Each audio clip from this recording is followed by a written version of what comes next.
কি আরে ধ্বনি ঠমকি ঠমকি চলে যায়। ও কি আরে ধ্বনি ঠমকি ঠমকি চলে যায়। ও কি আরে ধ্বনি ঠমকি ঠমকি চলে যায়।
এবার সখীরা বলছে, রাধে তোরা দুজনেই জয়ী হয়েছিস, তোরা দুজনে যুগলে দাঁড়া, এবার আমরা যুগল দর্শন করব।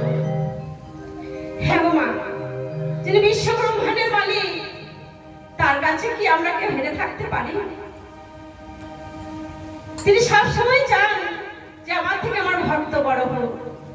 গোবিন্দকে কি হারানো কারো ক্ষমতা আছে? কারো ক্ষমতা নেই। তাই বলছি তোরা দুজনেই জয়ী হয়েছিস, তোরা যুগলে দাঁড়া, আমরা যুগল দর্শন করি। এবার আমরা একটা ভজন আস্বাদন করে রাধা গোবিন্দকে শয়নে দেব। শয়নে দিয়ে দেওয়ার পর কিন্তু আর ভজন গান হয় না। একটা ভজন গান করবো, তারপর শয়নে দিয়ে দেবো।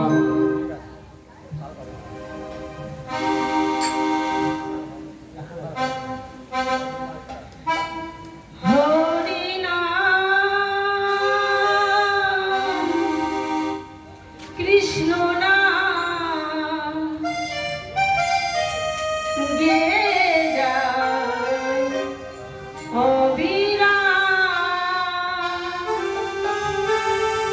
হরি নাম কৃষ্ণ নাম গে যায় অবিরাম, হরি নাম কৃষ্ণ নাম গে যায় অবিরাম। হরি নাম কৃষ্ণ নাম গে যায় অবিরাম। সকলে মিলে উঠুন। ভজন আর সাধন করতে গেলে উঠে দাঁড়াতে হয়। সকলে মিলে উঠুন, একটু আনন্দ উপভোগ করুন। যে যার বাড়ি চলে যাবেন, এখানে কাছে আসুন, একটু আনন্দ করুন। হরি নাম কৃষ্ণ নাম গে যায় অবিরাম, হরি